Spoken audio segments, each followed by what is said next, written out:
बिस्मिल्लाहिर्रहमानिर्रहीम। अस्सलाम वालेकुम नाज़रीन, मैं हूं आपका होस्ट अहमद फवाद। आज तारीख है 2 जून और दिन है मंडे का। एक बहुत बड़ी ब्रेकिंग न्यूज़ के साथ आज की व्लॉग में आप खिदमत में हाजिर हुआ हूं।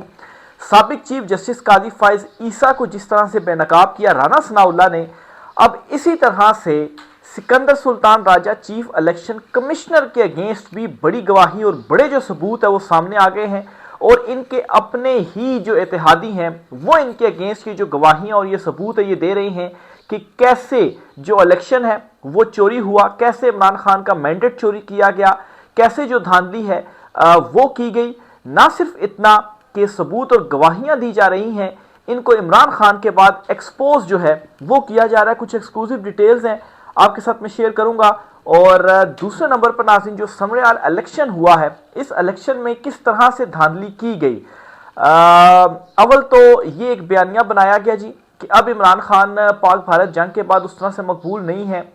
और जो इमरान खान ने जो है वो साथ देने का इस जंग में फैसला किया था, उसके बाद जो सपोर्ट मिली, बहुत सारे जो ताकतवर वो ये समझने लग पड़े थे कि ये जो सपोर्ट थी ये अब इमरान खान के साथ नहीं है, ये अब उनके साथ ही है। लेकिन इस समयाल इलेक्शन में सारी की सारी जो ये बयानिया था ये ज़मीन बोस हो गया है।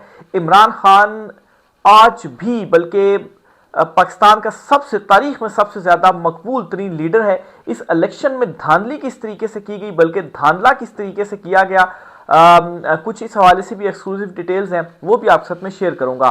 सिकंदर सुल्तान राजा पर आने से पहले जी आपके साथ समयाल इलेक्शन जो है वो शेयर करता चलूँ जी।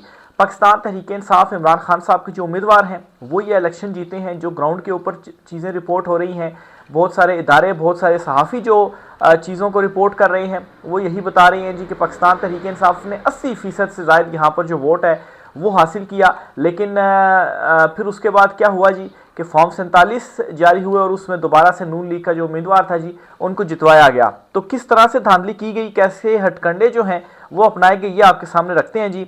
सबसे पहले तो जी जो मुखालिफ पोलिंग एजेंट्स थे उनको पोलिंग स्टेशन से बेदखल कर दिया गया। यानी कि तरीकाकार ये होता है कि जिन पोलिंग स्टेशंस में वोट डाले जाते हैं वहाँ पर हर जमात का जो पोलिंग एजेंट है वो मौजूद होता है, हर पार्टी का।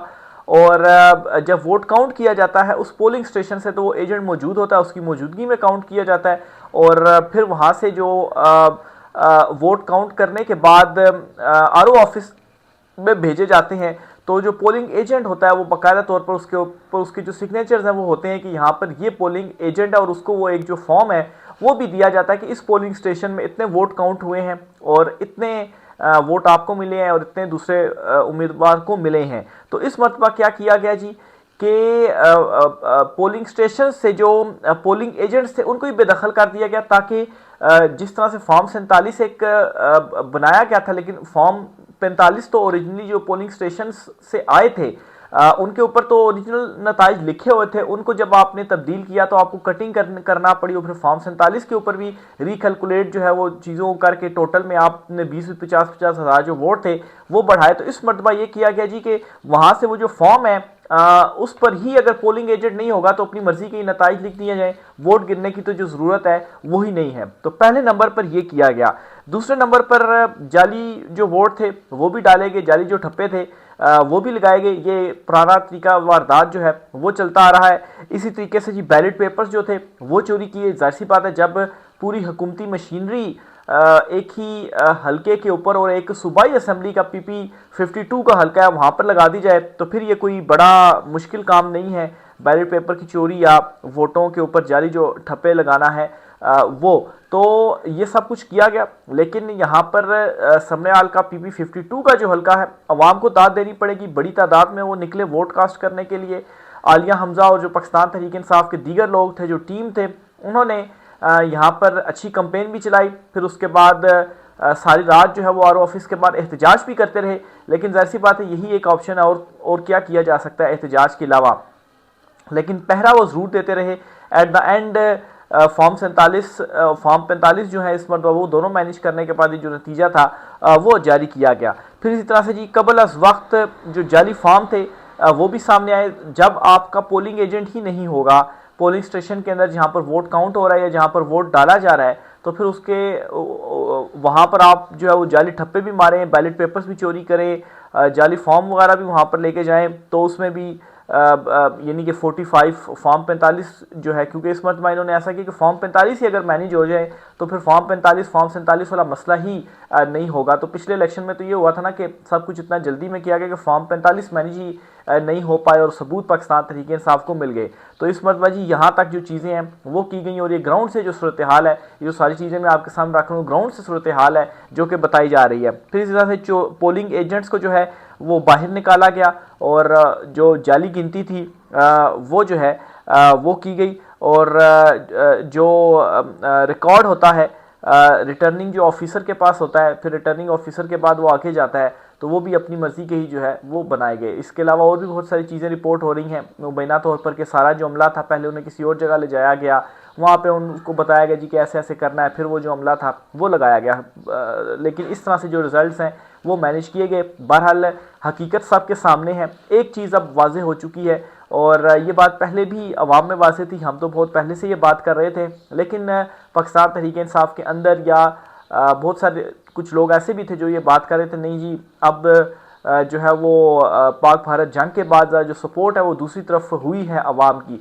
तो ये आपने सपोर्ट देख ली है कि कितनी हुई है, और फिर इसके अलावा आपने रवैया भी देख लिया है कि अभी भी एक मतलब पीपी का सूबाई असम्बली का हल्का था, इस हल्के में पूरी हुकूमती मशीनरी लगाने के बावजूद आप जो इलेक्शन है वो नहीं जीत रहे, और फिर बिल आखिर आपको किस तरह से जो धांधला है वो करना पड़ा, और धांधले के बाद भी जो है अच्छे खासे जो वोट हैं वो पाकिस्तान तहरीक इंसाफ को पड़े हैं। तो एक तो ये सामने इलेक्शन के हवाले से कुछ डिटेल्स बताना चाह रहा था। इस पर जी जो इनके मुखालिफ हैं पीपल्स पार्टी या आपके इस हल्के में तो मुखालिफ थे, लेकिन वैसे हुकूमती इत्तेहादी हैं जी, वो भी बोल पड़े हैं धांधली के अगेंस्ट, और वो भी सबूत दे रहे हैं, और वो भी गवाहियाँ दे रहे हैं जी कि कैसे इलेक्शन कमीशन ने जी यहाँ पर जो सहूलतकारी है वो मुबैना तौर पर फ्राहम की, बल्कि यहाँ तक बैनर्स जो है वो लगाए गए कैंपेन के दौरान जिसमें नून लीगी उम्मीदवार के साथ आर्मी चीफ आसिम मुनीर जो है उनकी भी तस्वीर लगाई गई। अब उनकी तस्वीर लगाने का क्या यहाँ पर मकसद है, लेकिन वो बैनर्स लगे रहे, कोई जो उसके ऊपर एक्शन है वो नहीं लिया गया। लेकिन खैर इस तरह के बैनर्स लगाने के बावजूद भी नतीजा जो है वो सिफर ही निकला है। समड़याल ज़िमनी इलेक्शन में नून लीग की धांधली पर इनकी इत्तेहादी जमात के उम्मीदवार राहील कामरान चीमा जो हैं उन्होंने भी इसके जो सबूत हैं वो दिए हैं, और वो कहते हैं कि धांधली की बदतरीन मिसाल कायम की गई है, इलेक्शन कमीशन गलत नताइज चला रहा है, सारा अमला ही उठाकर ले गया था, यानी कि इलेक्शन कमीशन जो है वो गलत नताइज चला रहे हैं जी। ये जो इत्तेहादी हैं पीपल्स पार्टी उनकी ज़ुबानी ये जो बात है वो मैं आपको बता रहा हूँ। फिर इसी तरह से जी नदीम अफजल चंद हैं जी, वो क्या अल्फाज इस्तेमाल करते हैं इस धांधली के हवाले से, वो कहते हैं कि समड़याल ज़िमनी इलेक्शन हुकूमत की इत्तेहादी जमात पीपल्स पार्टी का भी धांधली का इल्ज़ाम, पीपी रहनुमा की धांधली करने और कारकुनान को हरासा किए जाने पर दुहाइयाँ। सेक्रेटरी इतलात पीपी नदीम अफजल चंद ने धांधली वाक़यात को सरकारी बदमाशी जो है वो करार दे दिया।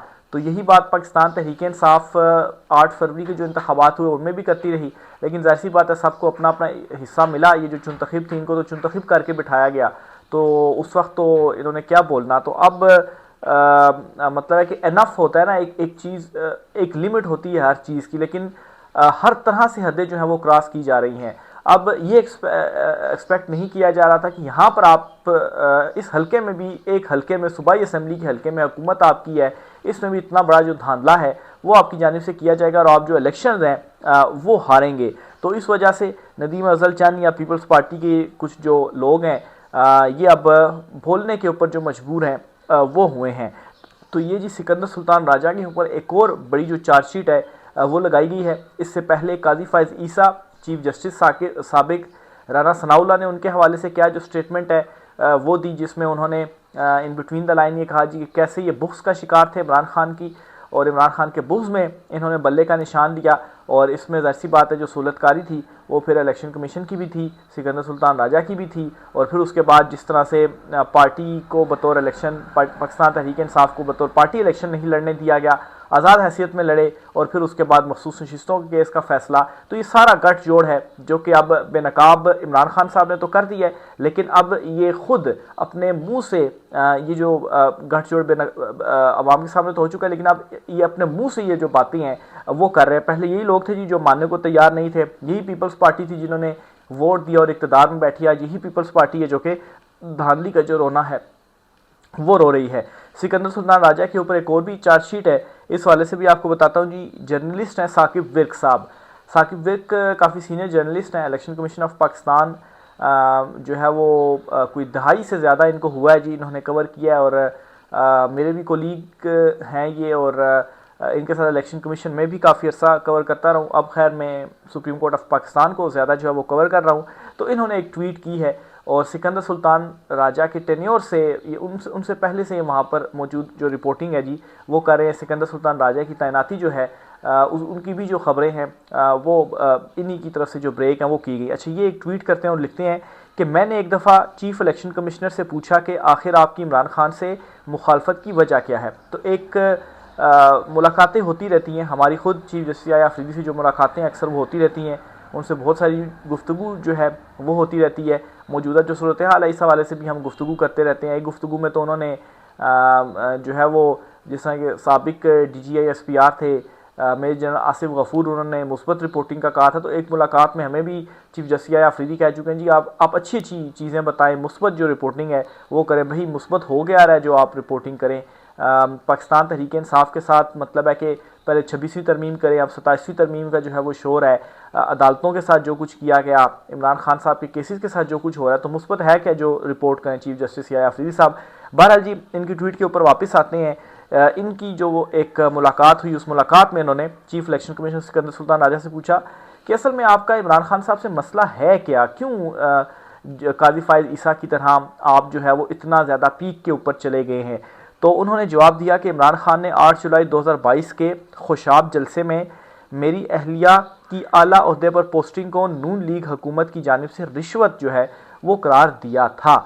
और नीचे वो ये भी लिखते हैं कि सुप्रीम कोर्ट के एक सीनियर रिपोर्टर इसके गवाह हैं। तो उन सीनियर रिपोर्टर को भी मैं जानता हूँ जो कि इसके गवाह हैं, और इन्होंने अगर ये ट्वीट की है तो ये आपके सामने रखने का मकसद ये है कि मुझे एटलीस्ट इनके ऊपर ये एतमाद है कि ये इस तरह गुफ्तगू होती है और ये चीज़ें जो है वो पूछी जाती हैं।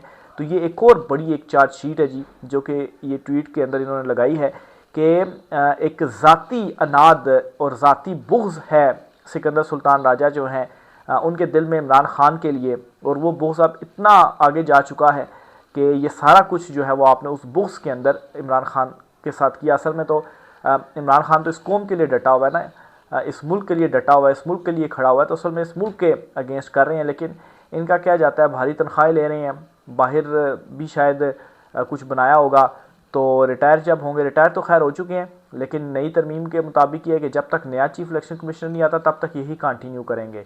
तो जब तक नया नहीं आता तो यही कंटिन्यू करेंगे, रिटायरमेंट के बाद फैमिली समेत बाहर चले जाएंगे। लेकिन अब मसला इनके लिए ये है कि जो ओवरसीज़ पाकिस्तानी हैं जो कि इस महाज पर फ्रंट के ऊपर इस वक्त लड़ रही हैं, बैरून ममालिक में जो वो कोशिशें की जा रही हैं, तो उन कंट्रीज़ में भी इनका जीना जो है वो दोबर है। नवाज शरीफ की एग्जांपल आपके सामने है कि लंदन में भी उनको ओवरसीज़ पाकिस्तानी जो हैं वो चैन से नहीं रहने दे रहे। तो ये भी किसी और मुल्क में भी जाएंगे तो वहाँ पर ओवरसीज़ पाकिस्तानी जहाँ पर इनको देखेंगे तो इनके अगेंस्ट जो एहतजाज है वो करेंगे। और उन कंट्रीज़ में ऐसा तो नहीं होता कि वहाँ पर एक ही ताकतवर शख्सियत होता है, उसके पास इख्तियारात होते हैं और वो उठा के आपको जेलों में डाल देगा। वहाँ पर जमहूरियत है, तो वहाँ पर एहतजाज को पुरअमन एहतजाज को हक़ जो है वो समझा जाता है।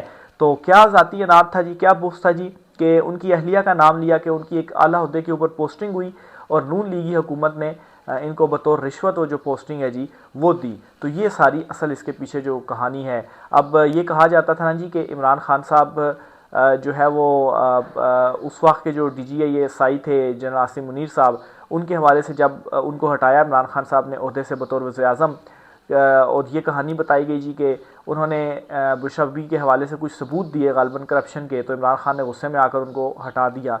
तो बात ये है कि चले उस टाइम ये हुआ, तो अब तो इमरान खान वज़ीर-ए-आज़म नहीं है, अब तो वो जेल में, बुशबी साहबा जेल में, उनके ऊपर केसेस हैं।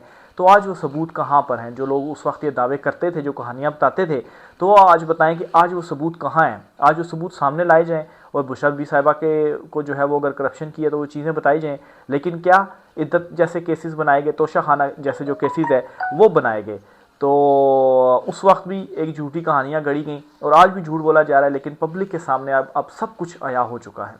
राय का इज़हार कीजिएगा। आज की व्लॉग से इतना ही, इजाज़त दीजिए, अल्लाह हाफिज़।